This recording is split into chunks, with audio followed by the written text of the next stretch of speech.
DAI penalty structure. तो ये एक मेल आया मेरे पास और मैं इस मेल को आपके सामने प्रस्तुत करूंगा कि इसमें क्या क्या डिटेल दी गई हैं और क्या क्या नियम ऐसे लागू किए गए हैं जो आप कहीं ना कहीं फॉलो कर नहीं पाएंगे और जो उस कैटेगरी में आते हैं वही लोग इसे फॉलो कर पाएंगे। और ये कहीं ना आने वाले समय में अब सोच लें कि हर VLE आधार का काम कर पाएगा, तो ये मुश्किल लग रहा है। इस नियम को आप जान लेंगे तो कहीं ना कहीं आपके भी मन में ये बात सेट हो जाएगा कि अब आधार का काम करना बहुत ही मुश्किल हो जाएगा ये नए नियम को जानने के बाद। तो दोस्तों ये मेल मेरे पास 21 जून यानी आज के डेट में आया है और यहाँ पे टाइम भी दिख रहा है 15:35 है, यहाँ पे शो नहीं हो रहा मुझे। तो इस मेल को मैं हिंदी में ट्रांसलेटर के माध्यम से आप लोगों को समझाऊंगा स्टेप बाय स्टेप, ये जो 7 स्टेप हैं इसके बारे में। तो चलिए इसे हम लोग ट्रांसलेट कर लेते हैं लोग। तो दोस्तों यहाँ पे आप देख सकते हैं जो पहला मेल का हेडिंग था प्रिय VLE। दोस्तों यहाँ पे आप ध्यान दीजिएगा 20 जून 2017 के UID द्वारा जारी किए गए नए OM के अनुसार दंड संरचना में निम्नलिखित परिवर्तन अतिरिक्त किए गए हैं। तो यहाँ पे आप पहला जो अधिनियम है या फिर नियम है आप लोग यहाँ पे पढ़ सकते हैं। किसी भी नामांकन केंद्र में अतिभारित मतलब एक्स्ट्रा चार्ज अतिभारित होने या किसी भी तरह के कदाचार के लिए जुर्माना 10,000 रुपये से बढ़ाकर सीधे 50,000 रुपये प्रति मामले, यानी जितनी बार जो भी कंप्लेन होगा उतनी बार आपको 50,000 रुपये पेड करने पड़ेंगे। ये नहीं कि एक कंप्लेन गया तो उसको पैसा भर दिए या फिर 10 गया तो उतना ही पैसा भर दिए, नहीं, और एक का उतना ही और 10 का भी पर मामले के हिसाब से, यानी पर केस जो दर्ज होता है उस हिसाब से आपको जुर्माना देना पड़ेगा। तो ये कहीं ना कहीं बहुत ही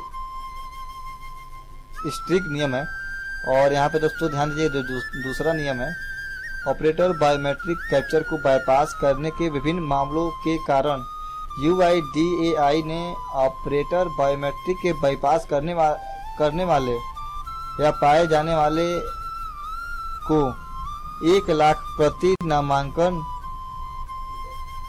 स्टेशन के जुर्माना लगाने का निर्णय लिया गया। यानी अगर बाईपास के जरिए आप 4 लोगों का आधार इनरोलमेंट कर देते हैं, उनका बन के आ जाता है या फिर नहीं बन के आता है, आप रंगे हाथों पकड़े जाते हैं कि आपने 10 या 15 लोगों का बना दिया बाईपास के जरिए, तो उसमें एक जन के हिसाब से जोड़ के 1 लाख रुपया, यानी 10 लोगों का आपने बनाया होगा तो 10 लाख रुपये जुर्माना देना पड़ेगा। ये मत समझिए कि ये जो नियम जारी हुए हैं वे बकवास हैं। अगर आप पकड़े जाते हैं तो आपके पास पैसे हो या ना हो, आपकी पूरी जमीन जायदाद कुर्की हो जाएगी, यानी नीलामी करके पैसा ले सकते हैं लोग, ये UID वाले या फिर CSC वाले।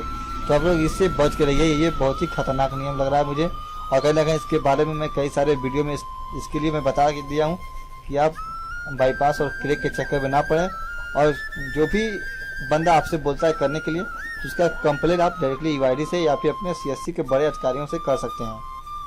और इसमें भी एक यहाँ पे पढ़ सकते हैं, इस नए OM को ध्यान में रखते हुए CSC SPV ने निम्नलिखित मानदंडों के साथ जाने का निर्णय लिया है, जिसमें VLE को सहमति है कि वह SPV के तहत आधार नामांकन अपडेट सेवाएं शुरू करना या जारी रखना चाहते हैं।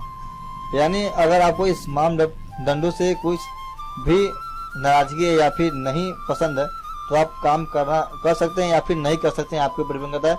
आपको करना हो तो कीजिए, नहीं करना तो मत कीजिए, आपको इन मापदंडों को पूरा करना ही पड़ेगा। ये दूसरे ऑप्शन में दिया गया है, दूसरे नियमों में। और यहाँ पे जो तीसरा नियम है इसे भी पढ़ लेते हैं लोग। कोई भी VLE जिसे CSP SPV के तहत आधार सेवा शुरू करने की आवश्यकता है को CSC SPV के साथ एक समझौते पर हस्ताक्षर करने की जरूरत है, जो समझौते में दिए गए सभी नियमों और शर्तों को स्वीकार करते हैं। यह नियम सभी VLE के लिए लागू है, चाहे मौजूदा या नए। जैसे कि एक समझौता CSC और SPV यानी VLE और CSC के साथ एक समझौता होगा जिसमें सारे नियमों पर हस्ताक्षर किए जाएंगे आपके, और आपको ये सारे नियम स्वीकार करने पड़ेंगे। नया लेना चाहते हैं या फिर जिन्होंने पहले से ही आधार एजेंसी ले लिया है, उन्हें भी इन समझौतों पे साइन करनी पड़ेंगी या फिर हस्ताक्षर करने पड़ेंगे।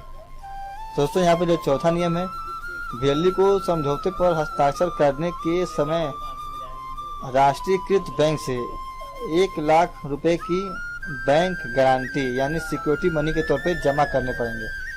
और दोस्तों यहाँ पे जैसे कि पहले क्या होता था, 5,000 रुपया सीएससी लेती थी सिक्योरिटी मनी तौर पे, अब नहीं ऐसा चलेगा, अब 1 लाख रुपए आपको देने पड़ेंगे।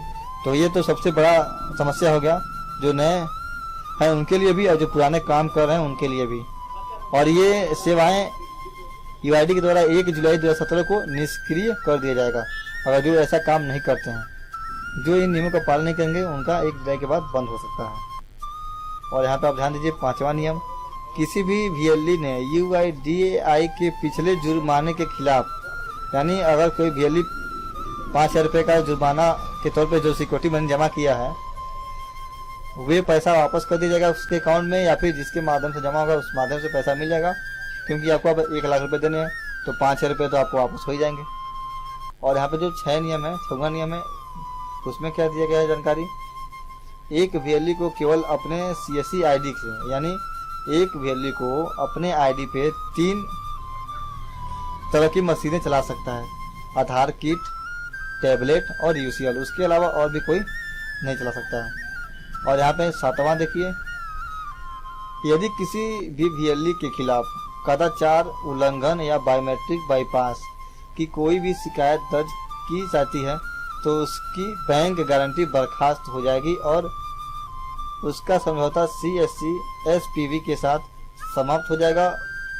उसकी सभी यूआईडीएआई की मशीन और आईडी